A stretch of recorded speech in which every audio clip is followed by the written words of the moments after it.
Hello जय हिंद साथियों, स्वागत करता हूँ आज के सामान्य ज्ञान के इस नए वीडियो में। आज की इस वीडियो में हम लोग देखेंगे सामान्य ज्ञान के टॉप 40 ऐसे जीके क्वेश्चन जो आप सभी के आने वाले बिहार पुलिस एग्जाम के लिए वेरी मोस्ट इंपॉर्टेंट होने वाले हैं और आप सभी प्रैक्टिस सेट जरूर लगाइएगा। चलिए क्वेश्चन नंबर की ओर बढ़ेंगे।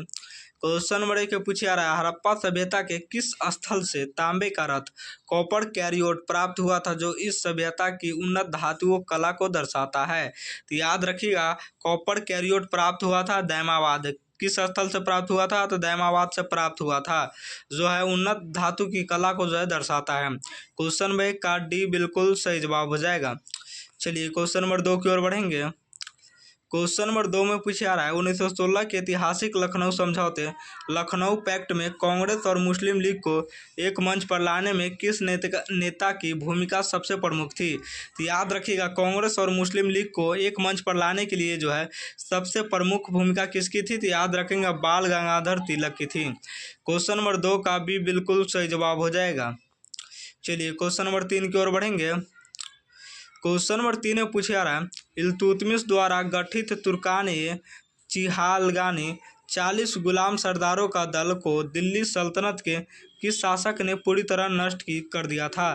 तो याद रखिएगा, दिल्ली सल्तनत को किस शासक ने पूरी तरह नष्ट कर दिया था? तो याद रखिएगा आप सभी, गयासुद्दीन बलबन ने जो है क्या किया था? तो तुर्की ने चिलाहिनी जो 40 गुलाम सरदारों का दल को जो है दिल्ली सल्तनत के शासकों ने जो है पूरी तरह नष्ट कर दिया था, गयासुद्दीन बलबन ने। चलिए क्वेश्चन नंबर 4 की ओर बढ़ेंगे। क्वेश्चन नंबर 4 में पूछा आ रहा है, बौद्ध धर्म की चतुर्थ संगीति fourth Buddhist council Kundalvan Kashmir में किसके शासनकाल में आयोजित की गई थी? याद रखिएगा, किसके शासनकाल में आयोजित की गई थी? तो आपको याद रखना है कनिष्क के शासनकाल में आयोजित की गई थी। क्वेश्चन नंबर 4 का डी बिल्कुल सही जवाब हो जाएगा। चलिए क्वेश्चन नंबर 5 की ओर बढ़ेंगे। क्वेश्चन नंबर 5 में पूछा आ रहा है, विजयनगर साम्राज्य के किस प्रसिद्ध शासक ने तेलुगु भाषा में अमुक्तमाल्यावाद जो है महाकाव्य की रचना की थी? तो याद रखिएगा, अमुक्तमाल्यावाद महाकाव्य की रचना किसने की थी? तो कृष्ण देवराय ने की थी। क्वेश्चन नंबर 5 का ये बिल्कुल सही जवाब हो जाएगा। चलिए क्वेश्चन नंबर 6 की ओर बढ़ेंगे। क्वेश्चन नंबर 6 में पूछे आ रहा है, वर्ष 1940 में अगस्त ऑफर पेश करने वाले भारत के व्यवसाय निम्नलिखित में से कौन थे? तो याद रखिएगा, अगस्त ऑफर पेश करने वाले भारत के व्यवसाय कौन थे? तो आपको याद रखना है लॉर्ड लिंथगो थे, लॉर्ड लिनिथगो याद रखेंगे। क्वेश्चन नंबर 6 का भी बिल्कुल सही जवाब हो जाएगा, लॉर्ड लिनिथगो। चलिए क्वेश्चन नंबर 7 की ओर बढ़ेंगे। क्वेश्चन नंबर 7 में पूछा आ रहा है, मगध के राजा अजातशत्रु का प्रसिद्ध मंत्री कौन था जिसने वज्जी संघ में फूट डालने में मुख्य भूमिका निभाई थी? तो याद रखिएगा, फूट डालने में मुख्य भूमिका निभाई थी वसास्कर ने। क्वेश्चन नंबर 7 का सी बिल्कुल सही जवाब हो जाएगा, वसास्कर। चलिए क्वेश्चन नंबर 8 की ओर बढ़ेंगे।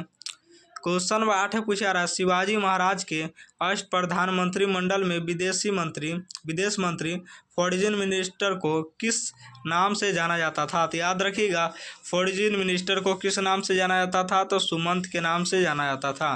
क्वेश्चन नंबर 8 का डी बिल्कुल सही जवाब हो जाएगा। चलिए क्वेश्चन नंबर 9 की ओर बढ़ेंगे। क्वेश्चन नंबर 9 में पूछा रहा है, भारत का एकमात्र सक्रिय ज्वालामुखी एक्टिव वोल्केनो वोरैन द्वीप अंडमान एवं निकोबार द्वीप समूह के किस हिस्से में स्थित है?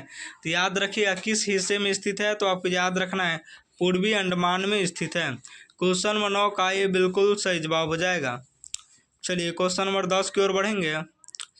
क्वेश्चन नंबर 10 से पूछा रहा है, यूरोप की कौन सी प्रसिद्ध नदी को कोयला नदी कोल्ड रिवर के नाम से भी जाना जाता है क्योंकि इसके बेसिन में भारी मात्रा में कोयला मिलता है? तो याद रखिएगा, इसके बेसिन में भारी मात्रा में कोयला मिलता है, तो आपको याद रखना है राइन नदी। क्वेश्चन नंबर 10 का भी बिल्कुल सही जवाब हो जाएगा, राइन नदी। चलिए क्वेश्चन नंबर 11 की ओर बढ़ेंगे। क्वेश्चन नंबर 11 में पूछा रहा है, निम्नलिखित में से कौन सा दर्रा पास श्रीनगर को लेह से जोड़ता है? तो याद रखिएगा, निम्नलिखित में से कौन सा दर्रा श्रीनगर को लेह से जोड़ता है?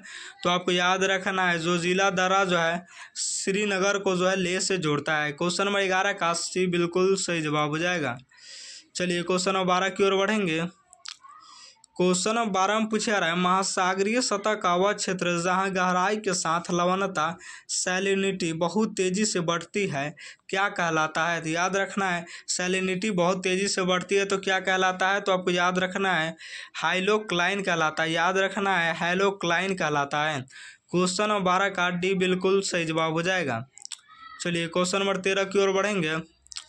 क्वेश्चन नंबर 13 में पूछा रहा है, सुंदरवन डेल्टा में पाए जाने वाले मैंग्रोव वनों को भारत में किस प्रकार की वनस्पति के अंतर्गत वर्गीकृत किया गया है। तो याद रखिएगा किस प्रकार की वनस्पति के अंतर्गत जो है वर्गीकृत किया जाता है। तो याद रखेंगे आप सभी, जड़ीय वन टेडल फॉरेस्ट के अंतर्गत जो है क्या किया जाता है, वर्गीकृत किया जाता है। क्वेश्चन नंबर 13 का ये बिल्कुल सही जवाब हो जाएगा। चलिए क्वेश्चन नंबर 14 की ओर बढ़ेंगे। क्वेश्चन नंबर 14 में पूछा रहा, सूर्य और पृथ्वी के बीच की अधिकतम दूरी को अपसौड़ कहा जाता है, यह स्थिति किस तारीख को होती है। तो अपसौड़ कहा जाता है, यह स्थिति जो है किस तारीख को होती है, तो आपको याद रखना है 4 जुलाई को होती है। क्वेश्चन नंबर 14 का भी बिल्कुल सही जवाब हो जाएगा। चलिए क्वेश्चन नंबर 15 की ओर बढ़ेंगे। क्वेश्चन नंबर 15 में पूछा रहा है, भारत में कॉफ़ी का कटोरा कहे जाने वाले बाबा बुदन की पहाड़ियाँ मुख्य रूप से किस राज्य में स्थित हैं। तो याद रखिएगा कॉफ़ी का कटोरा कहे जाने वाले बाबा बुदन की पहाड़ियाँ किस राज्य में स्थित है, तो आपको याद रखना है किस राज्य में स्थित है, तो कर्नाटक राज्य में स्थित है। क्वेश्चन नंबर 15 का सी बिल्कुल सही जवाब हो जाएगा। चलिए क्वेश्चन नंबर 16 की ओर बढ़ेंगे। क्वेश्चन नंबर 16 में पूछा रहा है, वायुमंडल के किस भाग में ओजोन परत ओजोन लेयर पाई जाती है जो हानिकारक पराबैंगनी किरणों को रोकती है। तो याद रखिएगा ओजोन लेयर पाई जाती है जो हानिकारक पराबैंगनी किरणों को रोकती है, तो आपको याद रखिएगा समताप मंडल में रोकती है, स्ट्रेटोस्फीयर में। क्वेश्चन नंबर 16 का डी बिल्कुल सही जवाब हो जाएगा, स्ट्रेटोस्फीयर। चलिए क्वेश्चन नंबर 17 की ओर बढ़ेंगे। क्वेश्चन नंबर 17 में पूछा रहा है, भारतीय संविधान का कौन सा अनुच्छेद सर्वोच्च न्यायालय को अपने स्वयं के निर्णय या आदेशों की समीक्षा करने की रिव्यू देता है। तो याद रखिएगा आदेशों की समीक्षा करने की शक्ति देता है, तो आपको याद रखना अनुच्छेद 137 के तहत देता है। क्वेश्चन नंबर 17 का ये बिल्कुल सही जवाब हो जाएगा। चलिए क्वेश्चन नंबर 18 की ओर बढ़ेंगे। क्वेश्चन नंबर 18 में पूछा रहा है, भारतीय संविधान के किस भाग को डॉक्टर BR अम्बेडकर द्वारा संविधान की आत्मा और हृदय कहा गया था। तो याद रखिएगा संविधान की आत्मा और हृदय कहा गया था, तो आपको याद रखना है संवैधानिक उपचारों का अधिकार अनुच्छेद 32 के तहत कहा गया है। याद रखेंगे डॉक्टर भीमराव अम्बेडकर द्वारा संविधान की आत्मा और हृदय कहा गया संवैधानिक उपचारों का अधिकार अनुच्छेद 32 के तहत कहा गया है। क्वेश्चन नंबर 18 का भी बिल्कुल सही जवाब हो जाएगा। चलिए क्वेश्चन नंबर 19 की ओर बढ़ेंगे। क्वेश्चन नंबर 19 से पूछा रहा है, पंचायती राज संस्थाओं को संवैधानिक दर्जा देने की सिफारिश सबसे पहले किस समिति ने की थी। तो याद रखिएगा सबसे पहले किस समिति ने की थी, तो LM सिंघवी समिति ने की थी। क्वेश्चन नंबर 19 का सी बिल्कुल सही जवाब हो जाएगा, LM सिंघवी समिति। चलिए क्वेश्चन नंबर 20 की ओर बढ़ेंगे। क्वेश्चन नंबर 20 से पूछा जा रहा है, लोकसभा अध्यक्ष स्पीकर अपना त्याग पत्र निम्नलिखित में से किसे संबोधित करते हैं। तो याद रखिएगा अपना त्याग पत्र किसे संबोधित करते हैं, तो आपको याद रखना है लोकसभा उपाध्यक्ष डिप्टी स्पीकर को जो है क्या करते हैं, तो याद रखिएगा संबोधित करते हैं। क्वेश्चन नंबर 20 का डी बिल्कुल सही जवाब हो जाएगा। चलिए क्वेश्चन नंबर 21 की ओर बढ़ेंगे। क्वेश्चन में कैसे पूछा जा रहा है, राष्ट्रपति द्वारा राज्यसभा में 12 सदस्यों को मनोनीत करने की व्यवस्था भारतीय संविधान में किस देश से ली गई है।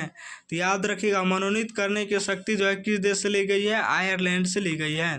क्वेश्चन में 21 का ये बिल्कुल सही जवाब हो जाएगा, आयरलैंड। चलिए क्वेश्चन नंबर 22 की ओर बढ़ेंगे।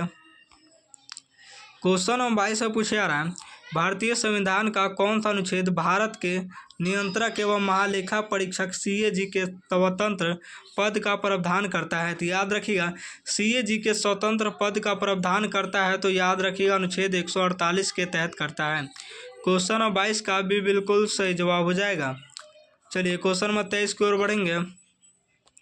क्वेश्चन नंबर 23 से पूछा जा रहा है, भारत के किस राज्य में विधान परिषद लेजिस्लेटिव काउंसिल के सृजन या उत्साधन एब्जॉर्बेशन के लिए संसद को किस अनुच्छेद के तहत शक्ति प्राप्त है। तो याद रखिए किस अनुच्छेद के तहत शक्ति प्राप्त है, तो आपको याद रखना है अनुच्छेद 169 के तहत प्राप्त है। क्वेश्चन नंबर 23 का सी बिल्कुल सही जवाब हो जाएगा। चलिए क्वेश्चन नंबर 24 की ओर बढ़ेंगे। क्वेश्चन नंबर 24 से पूछा रहा है,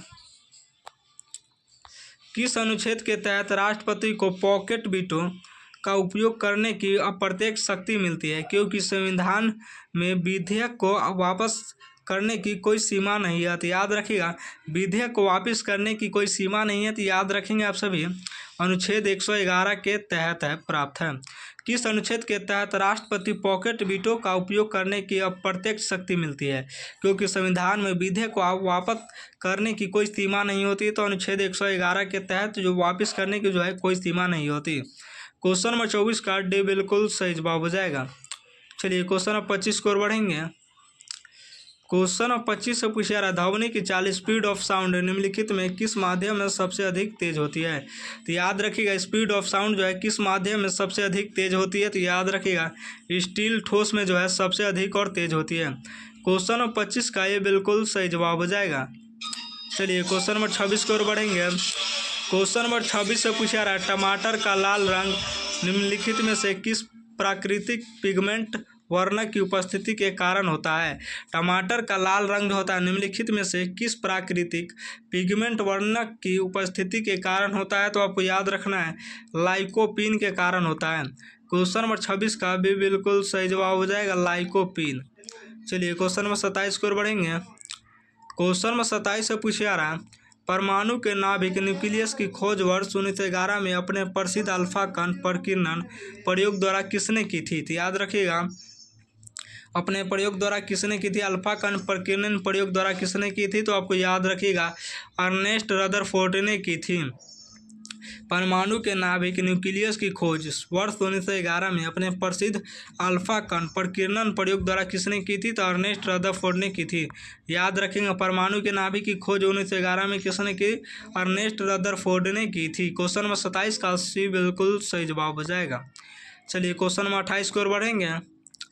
क्वेश्चन नंबर 28 से पूछा रहा है, मानव शरीर में रक्त के थक्के ब्लड क्लॉटिंग को जमाने से रोकने वाले प्राकृतिक प्रोटीन हिप्रीन का उत्पादन कहाँ होता है? तो याद रखिएगा, हिप्रीन का उत्पादन जो है कहाँ होता है? तो आपको याद रखना है, यकृत लीवर में होता है।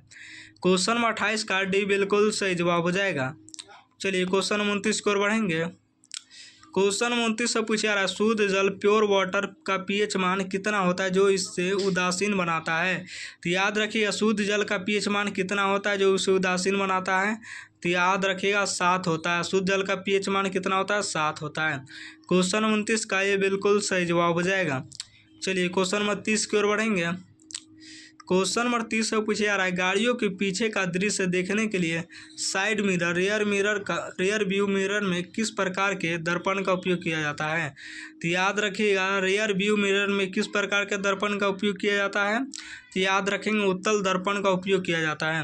क्वेश्चन नंबर 30 का भी बिल्कुल सही जवाब हो जाएगा। चलिए क्वेश्चन नंबर 31 की ओर बढ़ेंगे। क्वेश्चन नंबर 31 से पूछा जा रहा है, मानव नेत्र के किस भाग पर किसी वस्तु का वास्तविक और उल्टा प्रतिबिंब इमेज बनता है? तो याद रखिएगा, वस्तु का वास्तविक और उल्टा प्रतिबिंब बनता है, तो आपको याद रखना है कहाँ बनता है? तो रेटिना पर बनता है। क्वेश्चन नंबर 31 का सी बिल्कुल सही जवाब हो जाएगा। चलिए क्वेश्चन नंबर 32 की ओर बढ़ेंगे। क्वेश्चन नंबर 32 से पूछा जा रहा है, लाफिंग गैस हंसाने वाली गैस का सही रासायनिक नाम और सूत्र निम्नलिखित में से क्या है? तो याद रखिएगा, सही नाम और रासायनिक सूत्र क्या है? तो आपको याद रखिएगा, नाइट्रस ऑक्साइड है, N2O। क्वेश्चन नंबर 32 का डी बिल्कुल सही जवाब हो जाएगा। चलिए क्वेश्चन नंबर 33 की ओर बढ़ेंगे। क्वेश्चन नंबर 33 से पूछा जा रहा है, बिहार के किस जिले में प्रसिद्ध ककोलत जलप्रपात ककोलत वाटरफॉल स्थित है जिसे बिहार का नियाग्रा भी कहा जाता है? तो याद रखिएगा, बिहार का नियाग्रा कहा जाता है नवादा को। क्वेश्चन नंबर 33 का ये बिल्कुल सही जवाब हो जाएगा, वाटरफॉल स्थित है नवादा में है जो ककोलत वाटरफॉल स्थित है। चलिए क्वेश्चन नंबर 34 की ओर बढ़ेंगे।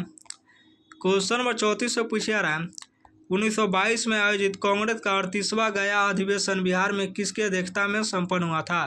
तो याद रखेंगे, किसकी अध्यक्षता में संपन्न हुआ था? चित्तरंजन दास CR दास के जो अध्यक्षता में जो है संपन्न हुआ था। क्वेश्चन नंबर 34 का भी बिल्कुल सही जवाब हो जाएगा। चलिए क्वेश्चन नंबर 35 की ओर बढ़ेंगे। क्वेश्चन नंबर 35 से पूछा जा रहा है, बिहार में लोकसभा की कुल 40 सीटें हैं, इनमें से कितनी सीटें अनुसूचित जाति एससी के लिए आरक्षित है? तो याद रखिएगा, अनुसूचित जाति एससी के लिए कितनी सीटें आरक्षित हैं? तो 6 सीटें आरक्षित हैं। क्वेश्चन नंबर 35 का सी बिल्कुल सही जवाब हो जाएगा। चलिए क्वेश्चन नंबर 36 की ओर बढ़ेंगे। क्वेश्चन नंबर 36 से पूछा जा रहा है, जैन धर्म के 24वें तीर्थंकर भगवान महावीर स्वामी ने बिहार के किस स्थान पर महापरिनिर्वाण मोक्ष प्राप्त किया था? तो याद रखिए, महापरिनिर्वाण मोक्ष प्राप्त किया था पावापुरी में किया था। क्वेश्चन नंबर 36 का डी बिल्कुल सही जवाब हो जाएगा। चलिए क्वेश्चन नंबर 37 की ओर बढ़ेंगे। क्वेश्चन नंबर 37 से पूछा जा रहा है, वर्ष 1942 के भारत छोड़ो आंदोलन के दौरान जयप्रकाश नारायण अपने साथियों के साथ बिहार की किस जेल की दीवार लांघ कर फरार हुए थे? तो याद रखेंगे, किस जेल की दीवार फांग कर जो है लांघ कर फरार हुए थे? तो याद रखेंगे, हजारीबाग सेंट्रल जेल के जो है लांघ कर फरार हुए थे। क्वेश्चन नंबर 37 का ये बिल्कुल सही जवाब हो जाएगा।